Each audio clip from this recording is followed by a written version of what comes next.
I don't disagree with you either. So I kind of agree with everyone on this. There you go. I don't know. Did I slow that down too much? People seem to like when I slow things down. Uh, yeah, it's over. I don't need to hear about this anymore, but I think we're going to be. I do think everyone's coming back next season. Just a few more very quick things about RHOC, and then we'll wrap up. It's a two-part episode here today. Gretchen Rossi, this kind of made a headline for a minute and it kind of went away. I see a lot of things that could be, I don't think anything could really be used in court. I think our friend Gretchen is setting herself up to be called to court. But Gretchen did an interview, and I don't know where, so I apologize. But Gretchen did an interview, and she just made it clear, which I don't think we really knew this before I didn't, that she was actually in the bathroom, which I don't really know. I mean, there were rumors of who was in the bathroom, but now it's coming out of Gretchen's mouth. I was in the bathroom with Caroline Manzo and Brandi Glanville when this went down. So that I don't think was ever clarified by the horse, in this case, Gretchen herself, not calling Gretchen a horse because I love her. And she says she did not see what Caroline described. She didn't see it.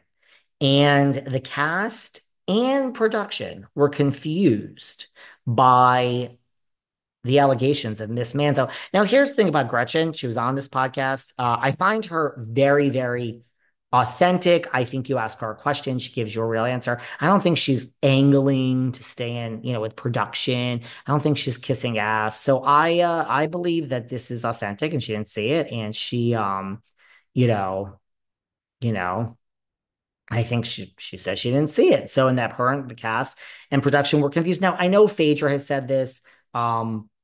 As well. But saying you were in the bathroom, I think to me is more like, wow, how did this go away? Now, look, if there's goes to trial or if we try to do arbitration, I do think Gretchen could be called to talk under oath. So I doubt Gretchen is lying because I mean, isn't she also a good Christian woman? Isn't she fall on that? They're all good Christians in the OC, aren't they? So, just to reiterate, Caroline is suing. She claims producers encourage excessive alcohol intake and influence reality stars to sexually harass contestants for ratings. That's what Caroline is claiming. Again, that producers encourage excessive alcohol intake and influence reality stars to sexually harass castmates for ratings. These are some pretty big claims from Miss Manzo. So, and we know about this already. She implies that she tried to escape, that Brandi threw her up against the bathroom door, hitting her head on the wall. And the door was locked against her wall. She tried to escape. Brandi threw her against the door against the door. She hit her head. The door was locked.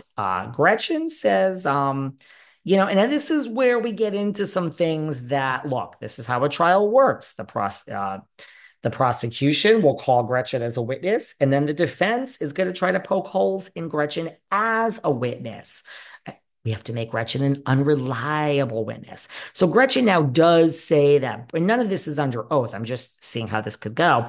Gretchen says that Brandi did always do what production wanted, that Brandi was a good employee because she always did what production wanted and she always delivered what the network wanted. Well, that now contradicts, and I don't think Gretchen has a side. She's just being honest, but I'm just saying from a trial point of view, that ain't a good fact for Caroline. The first stuff is a good fact for her. This ain't such a good fact because Brandi does not have a pot to piss in. When she has to go piss, she does not have a pot. And so, I mean, I love Brandi, but we're suing production here. So that doesn't really help. That doesn't really help. Well, what am I trying to say? Actually, I'm trying to say, yes, that does. Sorry. I'm trying to say basically that also helps Caroline's case. I'm getting myself confused here because she's basically saying that Brandi did just what production wanted, which does help Caroline's case. So that's what I'm trying to say. The first stuff helps, does not help Caroline's case, right? Because she didn't see it. This actually does help Caroline's case by saying Brandi was just a good little soldier, did exactly what production asked of her. Well, that's exactly what Caroline is claiming. So that's not a great fact. Um, she says again that the cast was confused and that she didn't remember Caroline being upset or uncomfortable in that moment. So there we go. And that's good for producers and Bravo. But here's where this is actually good now for Caroline because now she says, "Don't get me wrong, I was drinking." So Gretchen has gone on record to say, "Don't get me wrong, I was drinking." So now the defense will use that. She said, "So I wasn't completely like coherent or paying attention." Well, we might have just discredited the whole witness. Gretchen could testify, be called. But this might be a witness that has no really validity on this trial now.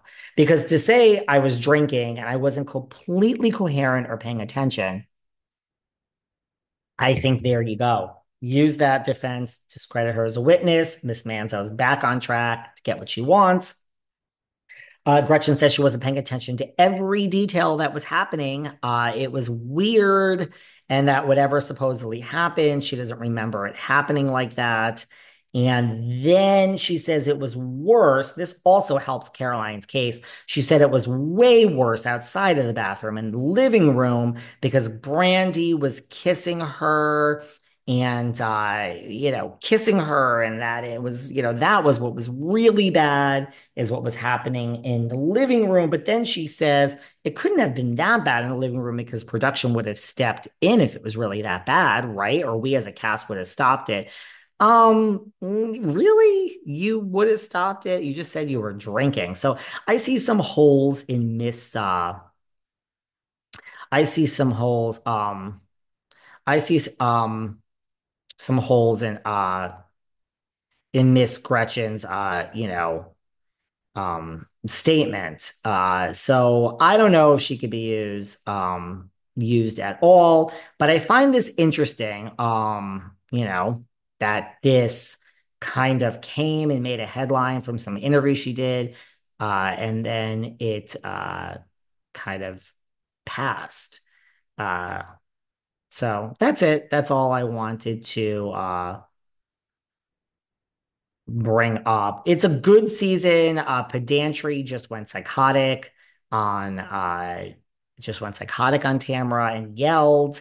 And I think she and Heather kind of belittled Jennifer Pedantry to say. I think Heather was said, I didn't know Jennifer yells that could yell that much. I mean, you had, first of all, talk about toxic. I mean, didn't you learn anything from fucking New Jersey and Louis Realias and Margaret and Teresa?